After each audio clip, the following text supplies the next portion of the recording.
I shall put the draft resolution to the vote now.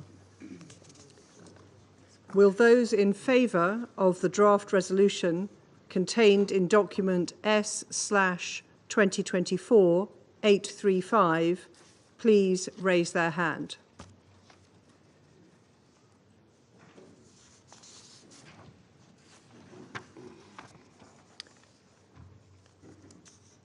Those against?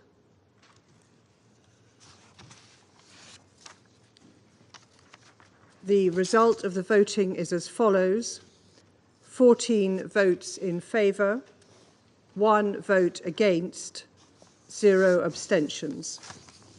The draft resolution has not been adopted owing to the negative vote of a permanent member of the Council. I now give the floor to those members of the Council who wish to make statements after the vote. And I now give the floor to the representative of the Russian Federation. Madam President, we thank Guyana and other elected members of the Council for the courage they've shown and for their efforts to move today's draft resolution forward. We supported the document, and we pay tribute to those responsible members of the Council who, just like us, understand that there's a need to have the speediest and unconditional ceasefire in Gaza as a gauge for general stabilization in the region. And now I would like my colleagues to listen very carefully to the following part of my statement. And once I finish, I'll explain why. It is shocking that the U.S. has vetoed an effort to save lives of Palestinians and Israelis, though perhaps we shouldn't be surprised about it. For months, the United States has obstructed and obfuscated, standing in the way of the Council action to address the catastrophic situation in Gaza and playing on one side of the conflict to advance its own political objectives at the expense of Palestinian lives.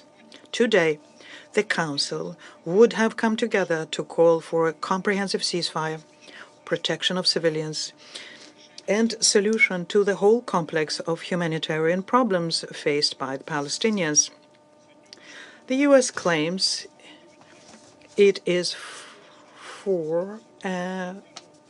in the interest of the regions, but votes against a resolution supported by the majority of regional countries, and which would have passed for the benefit of the region. We could have demanded today an immediate, unconditional, and sustainable ceasefire in Gaza, as well as an immediate and unconditional release of all hostages.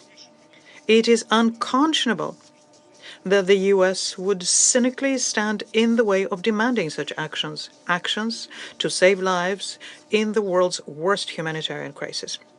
We do not need to be lectured by the United States on hypocrisy. Hypocrisy is what they exhibit every day in different conflicts, not respecting state sovereignty and shamelessly imposing their own rules and interfering in their internal affairs. As a result, tens of thousands of civilian lives have been lost. We are watching the situation closely and will continue to call out abuses and those who are responsible, particularly the United States. We must continue to amplify the voices of Palestinian people who are calling for peace, prosperity, and justice. And the United States cannot stand in the way of that. You gathered, I take it, that what I've just quoted is almost a direct quote from yesterday's statement by the United States during the voting on the resolution on Sudan. And in our view, this was a very appropriate quote. We would like to thank our American colleagues for the fact that they relieved us of the need to preparing most of the statement in the explanation of the vote because of their statement yesterday. Now I will address my American colleagues and say that you today have definitively shown that you are fully responsible for the death of tens of thousands of innocent civilians, for the privations of refugees, suffering of hostages, and the illegally detained Palestinians. It was very interesting to hear the representative of the American representative today in the wake of the vote. For example, he said that the resolution does not contain provisions on the release of hostages. Well, it does contain such a provision. Perhaps the U.S. representative should read through the resolution before voting against it. He also stated that the resolution does not have a condemnation of the attack on the 7th of October. I would like to remind our American colleagues here that it was the United States who, on the 18th of October 2023, vetoed a Security Council resolution which condemned a condemnation of the 7th of October attack. The United States positioned themselves as a key partner, not just for Israel, but also for the Arab states. But they vote against resolutions who are in the interest of all of the Arabs and supported by the Arabs themselves. If the draft had been passed, we could have demanded that Israel end its deadly attacks in Gaza, in the West Bank, that it rein in its continued aggression against Lebanon and Syria. We could have sent a very clear signal to the parties to end violence and move on to the political and diplomatic settlement of the Palestinian issue.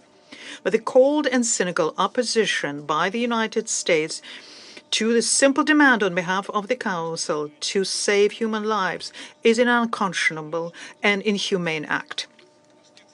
We have no doubt that the Israelis themselves are interested in ending the spiral of violence, and we categorically reject attempts to present the events on the 7th of October of 2023 as the starting point for the bloody events in the region now. The reasons for that are much deeper, and they have to do with a very old historic injustice where one side was given the opportunity to create their own state, and others have been consistently denied the exact same right. We will continue speaking resolutely for demanding the end of violence against Palestinians. No doubt, we will continue calling out the abuses and hypocrisy by the United States when it comes to settling this situation. We will not allow the United States to muzzle the voice of the Council when and continue emboldening further merciless operations by Israel. Our common duty is to make sure that the voices of the absolute majority of the people on this planet to end the spiral of violence in favor of a just settlement of the Palestinian issue on the basis of an acknowledged basis and the desire to become a full member of the UN, that these voices be heard. We must bring peace, stability, and prosperity to the Middle East. And no one, including the United States and other Western states who indulge them, has a right to inhibit these aspirations. I thank you. I thank the representative of the Russian Federation for their statement. The representative of the United States has asked for the floor to make a further statement. I give them the floor. Thank you, Madam President. My apologies for taking the floor. I just need to respond very briefly to some comments made by the representative of the Russian Federation. Let me just say, as I've said many times, Russia is in no position to single out any state for being responsible for the deaths and killings of civilians when every day it is raining down hundreds of missiles, bombs, and UAVs on the people of Ukraine, conducting some of the most savage and barbaric attacks seen in Europe since World War II. We will continue to remind the world of this barbarity, carried out by a permanent member of the Security Council in blatant violation of the UN Charter. So, Madam President, I would say to my Russian colleague that he should think twice before accusing anyone of hypocrisy. Thank you. I thank the representative of the United States for their statement. The representative of the Russian Federation has asked for the floor to make a further statement. I give them the floor. Madam President, I'll be brief. I have a rhetorical question to the American representative. You don't have to answer. Do you have any other narrative apart from the one that he has delivered today? When we hear what he's saying, we get the impression that we're watching Groundhog Day, the movie. Groundhog Day. Thank you. I thank the representative of the Russian Federation for their statement. Do you want to watch more videos like this one? If yes, subscribe to our channel and press the bell icon next to it. We have decided to bring videos on something nobody talks about: African politics, economy, and increasing power. Thanks for watching, and until the next video, stay tuned. Tell us what you think in the comment section. Like and share the video, and subscribe so that you don't miss any of our African videos. It's the best way to support us.